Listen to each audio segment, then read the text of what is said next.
My expectations were, I think, just what we got. A really important conversation around the idea of modern architecture and its role in our culture today and how we either preserve it or add to it or how we treat it. So I think my expectations were met in a really clear and wonderful way.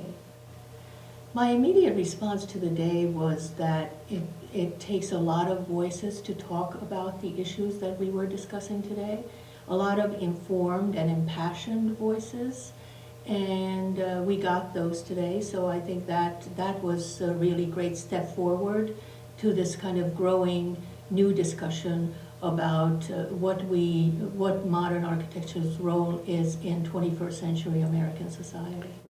So the themes of today's discussion really were centered around modern architecture and its ongoing influence in American culture.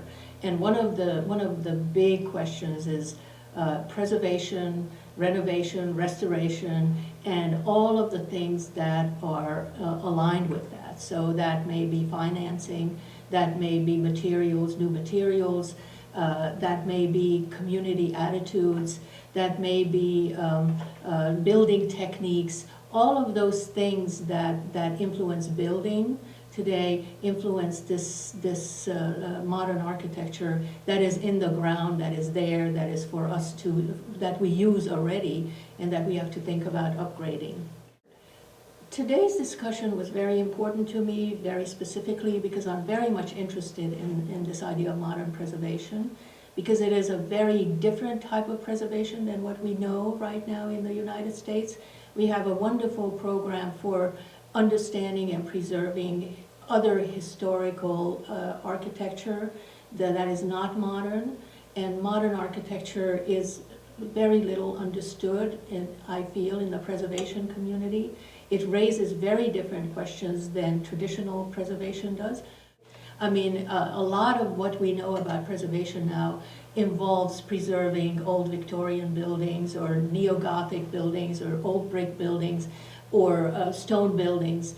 So different technologies and different ideas about what building is, what inhabiting is what our rooms were about at one time. And modern architecture was a break away from all of that. And it was informed very strongly by technology and by innovation.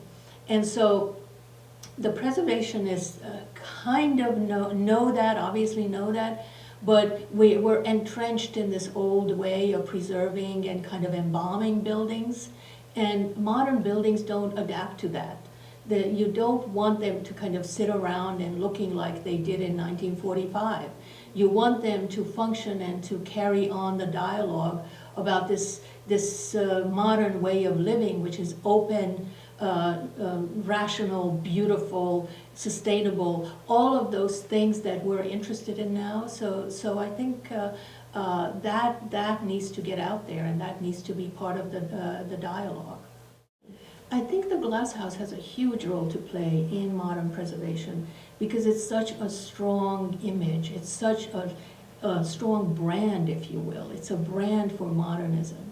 And we understand branding today in today's society, and it's a really important thing for the trust to think about what this particular type of preservation means, as opposed to what they have been doing. So the question has to come up.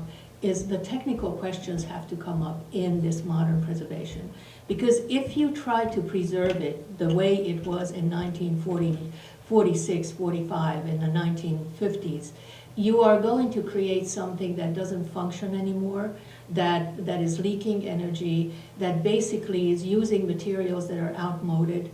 So you can't bring it back. What you have to do is bring it forward. And I think any modern preservation has to think about that idea. Is how do you make this structure, take this structure into the next level of technology while you preserve its spirit, while you preserve the sort of the look and feel and the thing that is really important about it historically. I think today's conversation was a precedent for something that should follow. I think it was uh, inspirational for something that we can dip into and say we can explore some of these ideas further. I think it was also enlightening, and it was also to me, people should have fun and a kind of interest in on a not just on an intellectual level, but on a more visceral, internal, personal level. And I think if we can impart anything about modern architecture, that it's not some cold system of thinking, just that because it's thought of that, but as a very personal kind of an expression.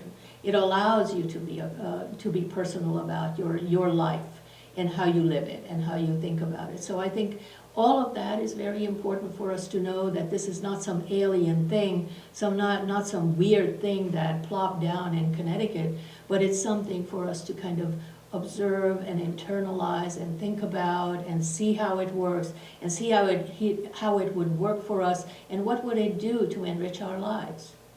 Sitting there and feeling and experiencing the actual sort of time lapse that takes place, time passing in a place that's all about time and sun and light. It was incredibly inspiring to me and reaffirmed everything that I always loved about modern architecture.